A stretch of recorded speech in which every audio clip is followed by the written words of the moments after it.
how many statements given above required to determine oldest person. So oldest person யார் அப்படிங்கிறத கண்டுபிடிக்கிறதுக்கு கொடுக்கப்பட்டுள்ள 5 ஸ்டேட்மெண்ட்டில் உங்களுக்கு எத்தனை ஸ்டேட்மெண்ட் வேணும், ஓகேவா?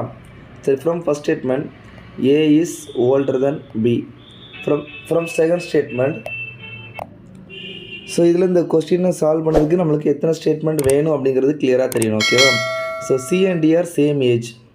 அப்படியா? சியும் டியும் சேம் ஏஜ்னு வச்சுக்கலாம். இ இஸ் தி யங்கஸ்ட். அப்போ இ தான் இங்கே லீஸ்ட் யங்கஸ்ட், ஓகேவா?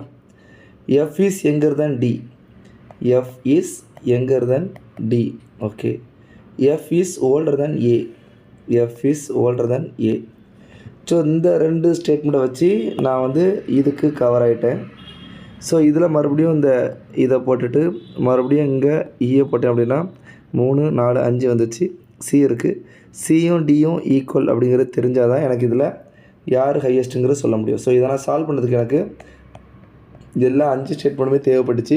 அதை வச்சு ஒரு இன்இக்வாலிட்டியை ஃபார்ம் பண்ணி தான் சால்வ் பண்ணேன். ஸோ ஆல் 5 அப்படிங்கிறது answer. But here also we can't able to tell that C R D யார் வந்து ஓல்டஸ்ட்னு சொல்ல முடியாது. But both are same age அப்படிங்கிறனா போத் ஆர் ஓல்டஸ்ட் அப்படிங்கிறதா இல்லை மீனிங். ஸோ இதில் நம்ம பர்சன் ஆர் பர்சன்ஸ்னு கொடுத்துட்டாங்க. சி அண்ட் டி 2 பேருமே என்னது ஓல்டஸ்ட் அப்படிங்கிறதா இதில் மீனிங், ஓகேவா?